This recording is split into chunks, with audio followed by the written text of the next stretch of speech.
Trump की धमकी का जवाब भारत और चीन दोनों ने सख्त लहजे में दिया। भारत के विदेश मंत्री ने इशारों में कहा कि हमारी विदेश नीति स्वतंत्र है और किसी की धमकी से प्रभावित नहीं होती है। ये अगर हमें ब्रिक्स करेंसी बनानी होगी तो हम ये जरूर करेंगे। इंडिया के फॉरेन मिनिस्टर डॉक्टर जयशंकर ने बड़ा ही धमाकेदार बयान दिया है। उन्होंने कहा है कि पहली बात कि ऐसा कुछ हो नहीं रहा, अगर ऐसा कभी कुछ हुआ तो अमेरिका का बाप भी इसको नहीं रोक सकता। इतना भी कमजोर नहीं है कि अमेरिका इस तरह से उसको दबा ले, जिस तरीके से बातें की जा रही हैं, तो वो कुछ ना कुछ तो करेगा। इलेक्टेड प्रेसिडेंट ट्रम्प है, उनकी तरफ से ब्रिक्स के ऊपर कहा गया है कि करेंसी लाए तो टैरिफ्स लगेंगे। लेकिन मैं देख रही थी कि डॉक्टर जयशंकर ने भी शायद इसके ऊपर कुछ कहा है, जिसमें उन्होंने ये कहा है कि no idea of a BRICS currency. तो ये कहा जाता रहा कि इंडिया ने तो कहा भी नहीं, इंडिया का तो ये उसने तो शुरू भी नहीं किया था ये करेंसी की बात। जो मुझे भारत की सबसे बड़ी चीज जो पसंद है कि they are good in marketing, they are good in their presentation and it is working. The west is buying it. West was desperate, America was desperate. Problem तो अमेरिका ने शुरू की ना। जब आप इस तरह से दादागिरी करोगे तो लोग फिर क्यों आप पे उसमें ट्रेड करेंगे कि भाई आप डॉलर रखोगे तो इनके पास हमेशा एक वो लीवरेज रहेगा कि वो आप पे डॉलर जो है वो जब्त कर ले। तो ताली दोनों हाथों से बजेगी। इफ ट्रम्प रियली वांट्स कि जो डी डॉलराइजेशन ना हो तो फिर ये भी करना पड़ेगा कि ये जो सैंक्शंस हैं और ये सीजिंग ऑफ एसेट्स है, all that they have to remove from their system. कोशिश करें कि भारत की तरक्की से कुछ सीख पाए। भारत की तरक्की का सीक्रेट उनका इंस्टीट्यूट ऑफ टेक्नोलॉजी है, इंडियन इंस्टीट्यूट ऑफ मैनेजमेंट है। उनकी तरक्की का सीक्रेट जो है हथियार, झगड़े, लड़ाइयां नहीं है। प्लीज लर्न करने की कोशिश करें ताकि हम भी दुनिया के साथ करें।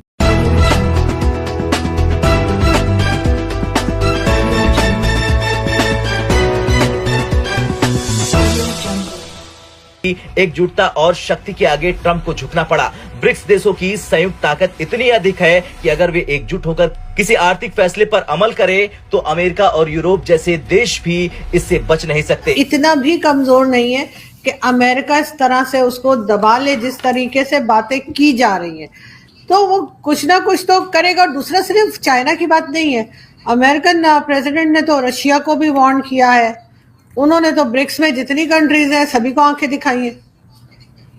देखिए, पहली बात यह है कि आपने देखा कि ब्रिक्स के अंदर यहाँ पर इंडियन मीडिया में तो बहुत ज़्यादा था ब्रिक्स की करेंसी आ जाएगी, ब्रिक्स जो है वो अमेरिका से बाहर निकल जाएगा, वो डी डॉलराइजेशन कर देगा, सारी दुनिया को डॉलर के बिना काम करने पे मजबूर कर देगा।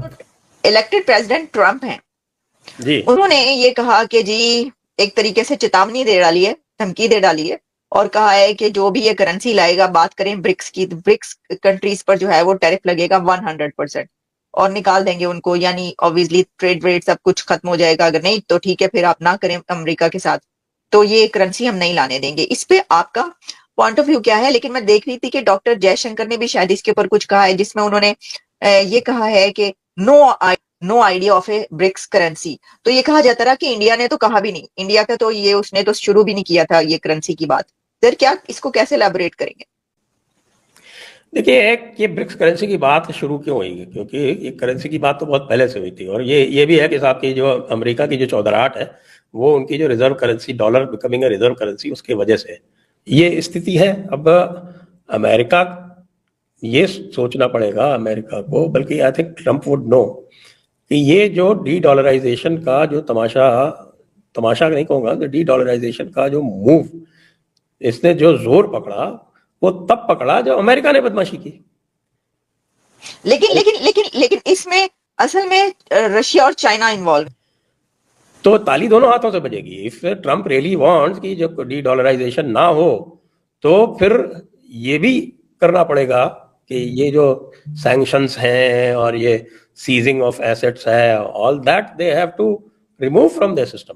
हालांकि मैं कहूंगा कि ट्रम्प ये नहीं करता। ट्रम्प का जो भी है, ये ट्रम्प और डेमोक्रेटिक पार्टीज में कि ट्रम्प की जो रिजीम है वो बेसिकली वो टैरिफ और ट्रेड के ऊपर आधारित रहती है, और जो डेमोक्रेट्स की जो रेजीम है वो टोटल दादागिरी, सैंक्शन, सीजर, वॉर्स, धमकी, ये इस तरह के नाटक ये किया करते हैं। क्योंकि ये पूरी तरह से आपकी इनकी जो armament lobby, pharma lobby, oil lobby, ये इसके एक तरह से मुरीद है ये लोग। जी। ठीक है, देखे ना सर, ये तो दुनिया की सबसे बड़ी सुपर पावर होने के नाते थोड़ी बहुत चौधराहट दिखा लेते हैं। वहां पर तो देखे आपकी हमसाई में तो IMF के पास होते हुए भी चौधराहट चल रही होती है। तो फर्क भी इनको तो चलो हक है सर, अमेरिका को तो हक है, तो उठे थे। आपने बोला कि रशिया को भी आंखें दिखाई हैं, भारत को भी आंखें दिखाई हैं। ओ भाई, भारत को आंखें नहीं दिखाई। उन्होंने सिर्फ ये बोला है कि अगर आप कुछ सोच रहे हैं ये डी डॉलराइजेशन का, छोड़ दो। और जयशंकर जी ने बोल भी दिया कि जो लोग बोल रहे थे कि ब्रिक्स की करेंसी आएगी, हमने तो कभी बोला ही नहीं कि हमने कोई ब्रिक्स की करेंसी करनी है। तो उन्होंने अपना पला झाड़ लिया कि ब्रिक्स की करेंसी, असली तक कभी बोले ही नहीं कि ब्रिक्स की करेंसी आएगी। तो उन्होंने कह दिया कि हम तो ये डॉलर के साथ ही ठीक है। तो भारत ने अपना स्टैंड बता दिया है कि वी आर विद अमेरिका, हम कुछ भी इसके बाहर करने वाले नहीं है। एंड सेकेंडली, जो ब्रिक्स की करेंसी है, गवर्नमेंट ऑफ इंडिया ने कभी नहीं बोला कि हम इसे सपोर्ट करते हैं। ये इंडियन मीडिया में कई लोग हैं जो चाइना के एजेंट बैठे हैं। मैं अपनी बात, मुझे कर रहे हैं लोग कि ये चाइना के एजेंट है। मैंने हमेशा बोला था कि this is not good for India. अगर ब्रिक्स की करेंसी आएगी, भारत के लिए अच्छी नहीं है। डॉलर के साथ काम करना ही अच्छा है, क्योंकि पाकिस्तान भी जितनी तरक्की करी है, जब तक डॉलर आते रहे, देखिए कितनी तरक्की करी। जब से आने बंद हुए हैं तब से आपकी तरक्की भी बंद हो गई है। तो इसलिए डॉलर के साथ ही काम करना चाहिए, युआन में नहीं करना चाहिए। जब से आपने युआन लेनी शुरू करी, देखिए आपका भट्टा बैठ गया। तो इसलिए हम भी डॉलर में ही काम करने वाले हैं। As far as Russia is concern, Russia को उसने बोल दिया कि आपको डॉलर से बाहर निकलने की जरूरत नहीं है। आपको पहले डाला हुआ है, आपको तो स्विफ्ट से बाहर निकाल दिया ना। आप डॉलर ले सकते हैं ना किसी को दे सकते हैं। इससे अच्छा है आप क्रिप्टो करेंसी में काम कीजिए। अब रशिया ने क्रिप्टो करेंसी में काम करने की हां कर दी है।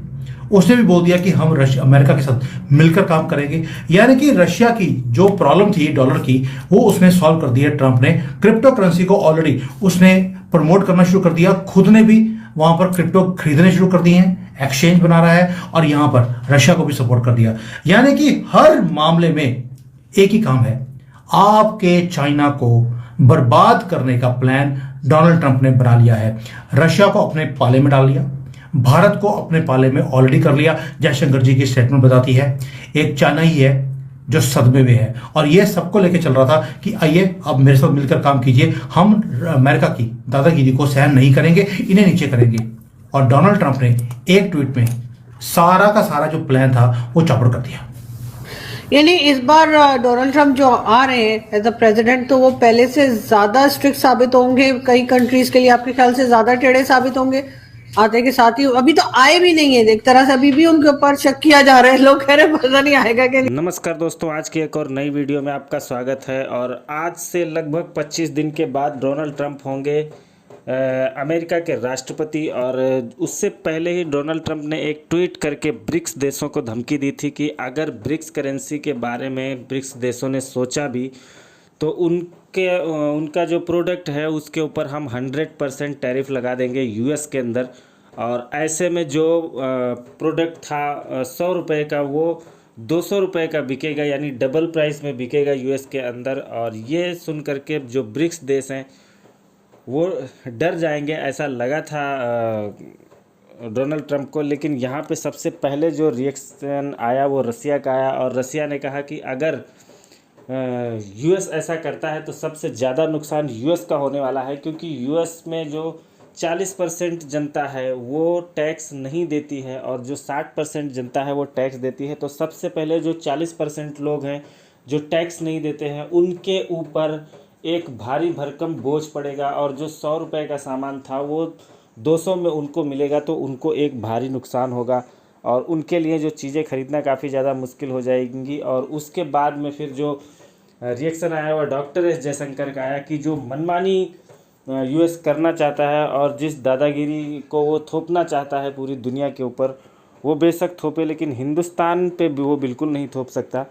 और हिंदुस्तान जिस तरह से काम कर रहा है उसी तरीके से काम करेगा, उन्हीं पॉलिसीज़ को लेके आगे बढ़ेगा। अब देखना यह है कि इसमें क्या कुछ आगे होता है, क्या चाइना की तरफ से कोई रिएक्शन आता है या और क्या बात होती है, ये आने वाले टाइम में पता चलेगा।